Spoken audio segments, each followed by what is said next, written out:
At syempre, ito naman, pag-usapan natin, mga ka-GP Natics. Ito pa lang si Pebbles Talakera, mga kababayan, ay may nakausap pa ng mga kapwa po natin, mga vlogger. Mga magagaling din ng mga vlogger, kagaya po nila Tito Benji at itong si Miss Maureen, mga kababayan. At meron po silang pasabog doon sa kanilang programa na binanggit po nitong si Pebbles, mga ka-GP Natics. Ano yan, GP? Naku po, itong si BP Sara dawit ngayon, mga kababayan, sa pasabog ni Pebbles Kunanan. Anong hayon? Ito nga huwag kayong atat. Ha? Ito, pasabog. Mayaman man yan. Tanong ko lang po, may isang beses ba o ilang beses ka ba nabigyan man lang ng pera ni BP Sara? Isang beses. Nakasobre, 15,000. Oy! Binigyan ng pera. Mga kababayan, nakasobre. 15,000. Mahilig talaga si BP Sara sa nakasobre, no? Mga kababayan, naalala ko tuloy si Yusek Mercado. Sabi niya gano'n, ako po binigyan buwan-buwan ng sobre, may lamang pera, 50,000. Oy! Tapos kay Pebbles, binigyan daw siya 15,000. Nakasobre rin. Kailan po yun? Kaarawan ng isang DDS. Sobre. Turong kami DDS. Nasa sobre. Yung pera. Yes, nasa sobre. Ang nag-abot, staff ng OBP. Para saan Kaya daw huwag po yun? kayong umarte na malinis si Sara Duterte. Okay, staff ng OBP daw ang nagbigay sa kanya. Nung birthday ng isang DDS, hindi pinangalanan kung sino yung nag-birthday na DDS. Pero maalala ko, sino-sino ba yung mga nag-birthday nung parang marami, mahirap pa hulaan kung sino-sino yung mga yan, no? Para saan yun, Mami Pebbles? Huwag silang umarte na malinis si Sara Duterte, kaya visit ako dyan. Aha. Ha? Para saan yun? Alawan. Wala allowance daw, Allowance. pinabibigay. Allowance? Wala, basta inabot lang. Galing sa OBP. Naku mga kababayan, allowance. Hindi kaya nanggaling ito doon sa confidential funds, mga ka-GP Natics. Di ba? 15,000 pesos. Siyempre, kung meron si Pebbles, hindi lang siya ang binigyan. Kung ito ay birthday, maraming binigyan sigurado dyan. Lahat ng mga dumalo o pumunta roon, mga kababayan, ay mayroong pera, may sobre. Alam nga naman na si Pebbles lang ang bibigyan. Kung sabihin natin, 15,000 pesos, meron doon mga 30 or 50 na katao, mga ka-GP Natics. Compute lang natin, so, 15,000 times 50. Meron ng 750,000. Kung nadagdagan pa ito, gawin nating 75 na katao. Kasi syempre, madaming dadalo dyan. 75 times 15,000, mga ka-GP Natics. Yan ay halos 1.125 million. Diba? Kung gagawin lang natin na 60 yung katao dyan, times 15,000, ayan 900,000. Pag mga 65, 1 million. Ano to? Namimigay sila basta-basta ng pera? Kaninong pera nang galing yan? Imposible naman ang galing sa bulsa. Dahil sabi nga ni Digong Duterte, walang tao ang walang taong gobyerno walang taong gobyerno daw ang maglalabas ng kanilang sariling pera na nanggagaling sa kanilang sariling bulsa. Lahat daw yan ay pagnanakaw. Kung pagnanakaw ito, saan nanggaling ang pera na yan? Sa confidential fund, Sara Duterte? Hindi, wala naman sinabing allowance, basta inabot lang. O di kinuha ko. Wala kang pinirmahan na papel, Mami Pebbles. Hindi lang naman ako yung binigyan eh. Kita nyo? Hindi lang siya. Wala. Wala kang pinapirmahan na papel. Ay, may pirma. Pipirma ka, may pirma. Pero binigay lang na ganon. Hindi, Mga anong taon yun? papel. 2023, 2024? Kailan or yan mapipirmahan? 2025? Mhm. Kailan nangyari? Kailan po? 2022. 2022. Wow, mga kababayan. Okay, 2022. Ibig sabihin, nung panahon 2022, nagsisimula na sila nakalabanin kaagad si PBBM. Ilang buwan pa lang siya nakaupo na. Alak ka. Talagang may plano na noon pa pabagsakin ang Pangulo. Ay, 2022 ng mga bandang Hmm? October or November pa Uy, yan. Parang, July, August, September, 4 na buwan pa lang. pagkapanalo nila, tapos magkapanalo kasi nila, di ba, Ah? umalis agad ako sa BPM. Oh. 2022, Hmm? Kuya Benji. 2022, di ba, 2022 pagkaupo ni BBM umalis agad ako. Naging kritisismo agad ako nag-criticize ko agad si BBM that time. Mhm. Okay. So, 2022 yan Ayoko So, kasi magsalita ng pangalan ng ibang vloggers kasi yung iba wala namang ginawang masama sa akin Madadamay lang sila. Pero ako, sasabihin ko sa inyo, naabutan po ako. Tama naman yon mga kababayan. Kasi choice naman nila yan. Pero, ang point dito, hindi lang ikaw ang nakakatanggap ng pera galing kay BP Sara Duterte, which is amounted to 15,000 each. So, if you're gonna compute it to 60 person in that event, di ba, in that particular event, mga ka-GP Natics, that's 900,000. Syempre, yung gastos pa doon. Di ba? Malay natin kung yun. Syempre, normally naman kasi hindi lang 50 person or people ang nandyan.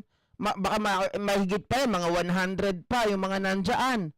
'Di ba? So napakadami. Ang laking pera yung nauubos para sa mga taong ito na pinamimigay na dapat, mga kababayan. Ako masasabi ko nga sabi nga ni Digong, pinaniniwalaan ko si Digong. Sabi niya, walang magbibigay na taong gobyerno na pera na nanggaling talaga sa kanilang sariling bulsa. So, malamang sa malamang, hindi nanggaling sa kanilang sariling bulsa.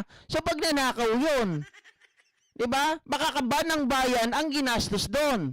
At kung kaban ng bayan, mga kababayan, pera nyo yun. Pera nating lahat yon, mga taxpayers. Tapos, sasayangin lang, ipamimigay kung kanino, mga kababayan, ng mga kaalyado nila at mga tirador nila sa social media. Sabi ni Gray Lives, sabi ni Gray, si Jarrett daw. Sino yung Jarrett na yun? Hindi ko kilala yun Jody, parehas pala kami ni MDS Expectation from Diggs. First na buka pa lang ng dibdib niya, alam ko na ang ugali niya. Magaling kayo At Doc Peli Perez, bago mag-eleksyon ng 2022 ay may nag-message sa akin na huwag iboto si Sara at mga unit team senators kasi balak nila patalsikin agad si BBM pag nanalo. Well, Doc Peli Perez, totoo yan. Excuse me, sorry. Totoo yan. Meron din nagmensahe sa akin nung panahon na yan. At nung panahon na yan, hindi pa ako talaga kilala. Kilala ako ng mga tao tungkol sa vlog sa spiritual. Pero hindi sa eleksyon. Pero dahil concerned sila, sinasabi nila dito sa amin na Lakay, alam mo ba na si Sara, hindi naman niya binibitbit dito si PBBM. At ang ayaw namin sa kanya. Ayan, mga ka-GP Natics, talagang ginamit lang nila si Pangulong Bongbong Marcos para manalo. At akala nila, kaya nila dahil ito daw ay weak leader. Yun pala hindi naman, di ba? Josie Buhain Pache. Pag na-convict si Digong at si Sara, wala na, tapos na. Basta DDS, sira ulo at BO daw. BO. Actually, I'm lying. Sa nakausap ko na 30 years daw siya sa Davao at alam daw niya ang mga contacts ni Diggs. Involved na daw talaga si Diggs sa bisyong kinokontra niya.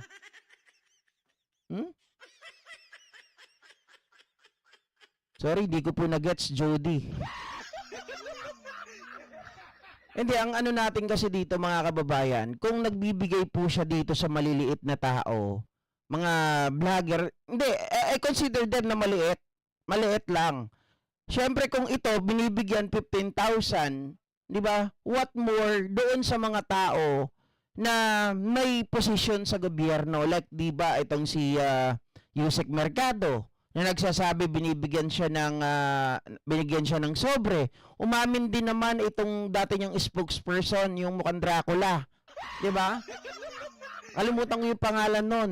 Umamin din na nakatanggap din siya ng sobre dati. Sa makatuwid mga ka-GP Natics, hindi lang itong mga taong ito na mga nagsalita ang mga nabigyan. Siguro binibigyan itong mga to dahil gusto silang manahimik or pasasalamat ito sa mga ginagawa nila na pagkontra. 'Di ba sabi nga ni sabi ni Pebbles doon ay critics na siya ni Pangulong Bongbong Marcos. Ano 'yon? Bakit mo bibigyan ng isang tao ng walang rason dahil umattend lang? Yun ay DDS party. Birthday daw ng isang DDS, nagpuntahan sila doon. Sa makatuwid, lahat ng nandoon ay mga DDS. Ano 'yon mga kababayan? Ito ba ay allowance? Ito ba ay pasweldo sa kanila or pasasalamat kasi itong mga to tinitira ang Pangulong Bongbong Marcos? Nandun lang yung sagot na ton. 'Di ba? Nandun lang yung tamang sagot na iniisip natin. Hindi pwedeng mawala doon. So malaking pera ang nagagastos. Meron silang nagpupundo talaga sila ng malaki para siraan ang administrasyon ni Pangulo. Sila ay nagtatrabaho under the ground or sabihin natin ay patago, pailalim. Oh, sabi ni suhol yan ka-GP, sabi ni J-Lo.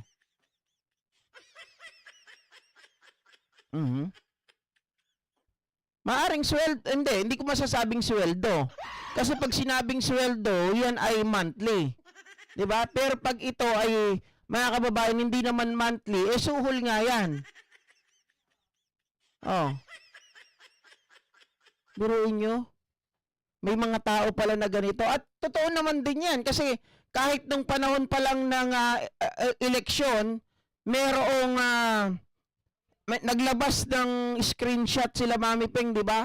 Na sila, kahit si Takero umamin na sila ay binabayaran dati para gumawa ng propaganda or ng video ni Sara Duterte para palabasin na siya ay magaling, palabasin na siya ay mabait, palabasin na maraming nagmamahal sa kanya. 'Di ba? Mga kababayan, at sa kabilang banda, pinagagawa rin sila na video na sirain itong si PBBM. Meron doon nakalusot na tawag dito, bago nabura, ina-screenshot muna dahil sinasabi nung tao na tirahin si PBBM. At si Sara naman ay parang ano siya, ano ba tawag doon mga kababayan? Pabanguhin ang pangalan. Samantalang si PBBM, papangitin daw yung kanyang pangalan. Na-screenshot yun mga kababayan. Ang bayad ata sa kanila 3,000 to 5,000 per content. Diba? Inamin ni Takero yun doon sa kanyang vlog. Nung panahon ng kampanya pa yan, magkakasama pa sa unit team si Pangulong Bongbong Marcos at itong si Sara. Pero doon pa lang binabanatan na nila. Gusto nila pabanguhin si Sara, papangitan ng imahe ni Pangulong Bongbong Marcos. Grabe. Matindi, ano? Ano kayang ginagawa nila sa confidential funds? Mga ka-GP natin, palagay ninyo. Dahil talagang ano sa kanila, parang sila ay nabuhay na sa mundo para sa confidential funds. Sila ay mamamatay kapag walang confidential funds. Nung naging mayor, 460 million sa Davao. Nung tinatanong kung ano ginagawa mo doon, planting of trees. Libreng sakay program. Ano pa, mga kababayan? Anak ng tinapa. Ganun lang yung confidential funds nga yan eh. Tapos doon mo gagamitin sa planting of trees.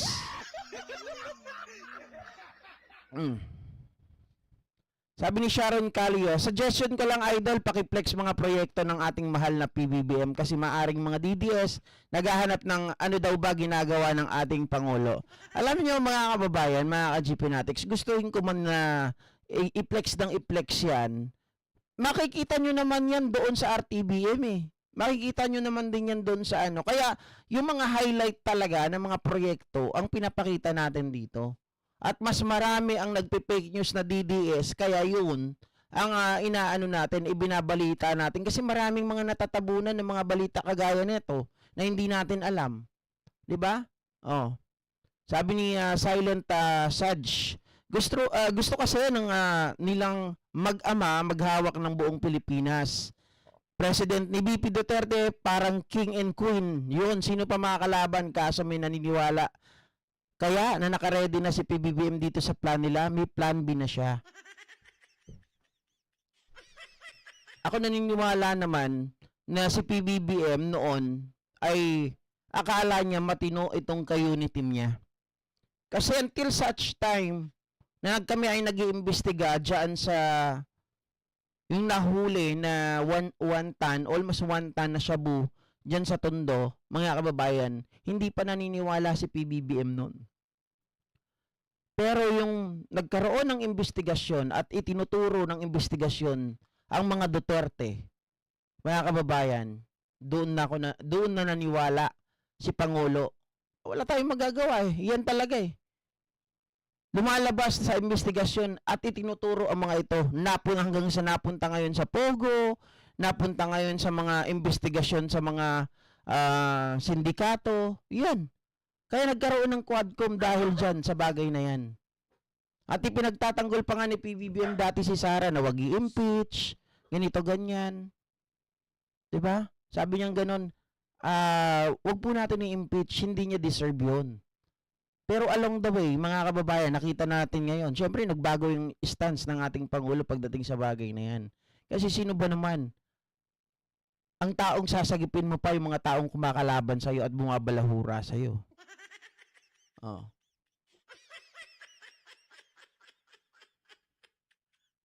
Sabi ni Aisharin Lagmay, hindi naman yan sakop ng budget ng confidential funds. Ang laking tanga lang talaga ni Sara. Yun nga eh. Mga kababayan, maliwanag doon na mali na talaga yung paggamit nila ng confidential funds. At dapat doon managot sila. Diba? Oh, maliwanag na yan ha. May pattern na yung mga nangyayari ngayon sa paglabas ni Pebbles Cunanan. Marami po. Marami. Sigurado ang tinamaan. Marami ngayon ang natatakot. Kahit lalo na si Harry Roque, mga kababayan, na talagang madidiin dito. Kaya kung ako sa'yo, Harry Roque, magsalita ka na, ituro mo na kung sino yung bangka mo. Hindi, tama ka dyan, J-Lo. Matagal na yan bago pa mag-eleksyon. Sabi ko nga sa inyo, ganito kasi yan. Diba itong si Manny Villar, galing din sa bunganga ni Sara Duterte. Sinabihan siya ni Manny Villar, tumakbo ka. Kasi kung hindi ka tatakbo, hahabulin ka ng mga yan. Ang pag-asa natin, kailangan manalo ka. Diba? Ngayon, sinubukan nila magpa-survey. Sinabi rin ni Gadon, nagpa-survey ang mga ito at si Sara pang-4. Kasunod siya ni Isko Moreno. Mga kababayan. Kaya ngayon, ang ginawa nila, pumili sila. Kung matatalo ka, kung lalaban ka ng presidente, hahabulin ka kahit sinong maupo. So, mas maganda, kumapit ka kung sino yung kakapitan na alam mong winnable. Kapag winnable, syempre, poprotektahan ka niya kasi alam niya na ito ay kaalyado mo. Diba? Yun ang plano. Kaya naisip nila si PBBM. Kaya lang, mga kababayan, as time goes by, plan B ata talaga nila na patalsikin si PBBM kasi nga, kung hindi nila gagawin yun, mabubuko lahat ng kanilang mga tawag dito, mga lihim. Ayun na nga po yung nangyari. Mula yung mga lihim ni Digong, doon sa China, gentleman's agreement, 'di ba? Yung mga lihim diyan sa Pogo, lihim ng mga drug syndicate, lihim ng mga sila Michael Yang, Sammy Uy, at kung sino-sino pa. Ayun, huli. 'Di ba? Sabi nila ni Royston, si Sarah ang boss ni Harry. Ako naniniwala, si Sarah talaga ang boss nitong si Harry. Naomi, Joby Gali, shoutout sa inyo ha.